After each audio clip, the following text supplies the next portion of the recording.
So what changed?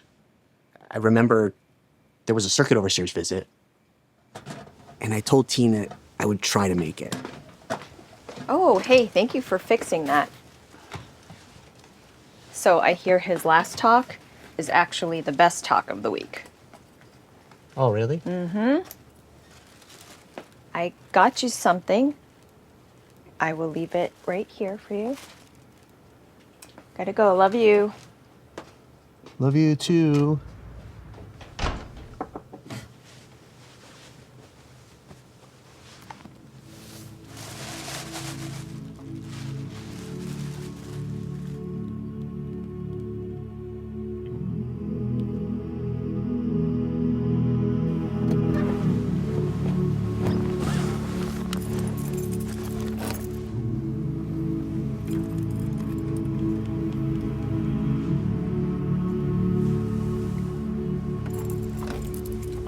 Some may feel like a lost cause. They may think, I've been away too long. But is that actually the case? When a person drifts away, Jehovah does not abandon him as being beyond hope.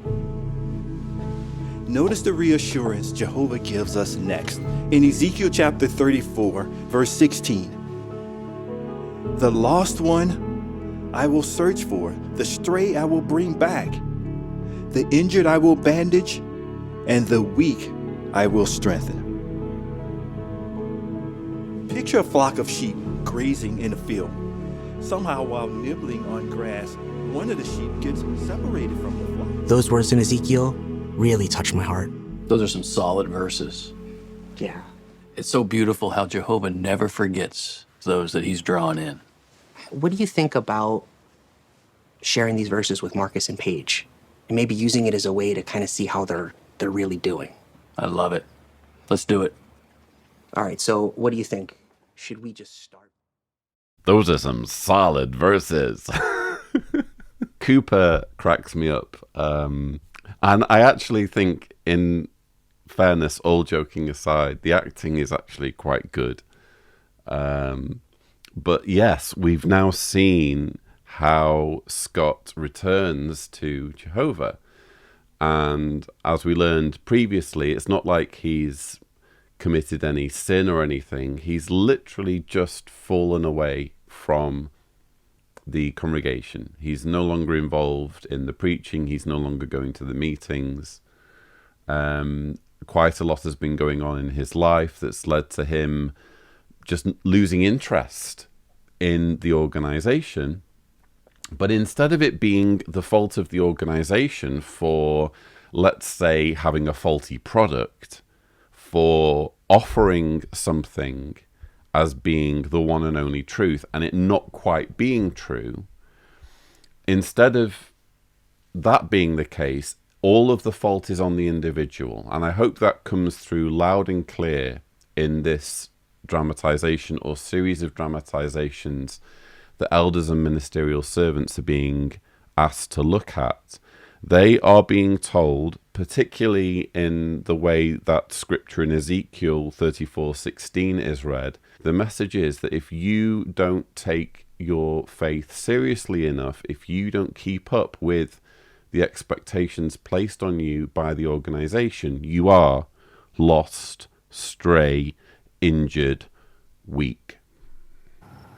The stray I will bring back, the injured I will bandage, and the weak I will strengthen. Those words are there to remind us that we are precious to Jehovah. He's never going to forget about us, and he's never going to give up on us. I mean, I get what you're trying to say with these verses, but I don't know. I don't feel like Jehovah wants me back. It's definitely something that I struggled with too, for a period of time. In fact, that's how I felt after my first meeting back. Everyone was so excited to see you. That talk was amazing. Mm-hmm. That was so funny. When Butch went to give you a hug, he almost knocked you over. Hey, is everything okay? Oh yeah, I'm fine.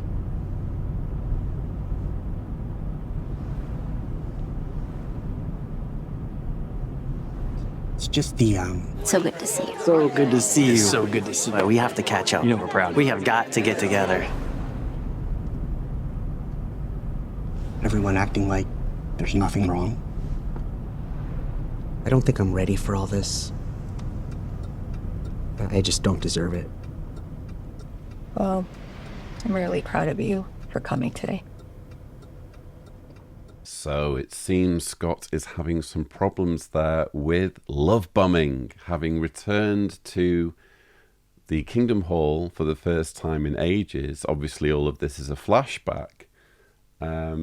He feels like he doesn't deserve attention. He doesn't deserve affection and love from the congregation. And is it really any wonder? Because in the previous installment of this series of dramatizations that's being shown to elders and servants at the 2025 Kingdom Ministry School, we learn that those who don't attend meetings for a while, or those who do drop off, are lost, stray, injured, and weak. In fact, that's the verse that's being read when Scott arrives at the Kingdom Hall. Is it any wonder that Jehovah's Witnesses have this guilty conscience?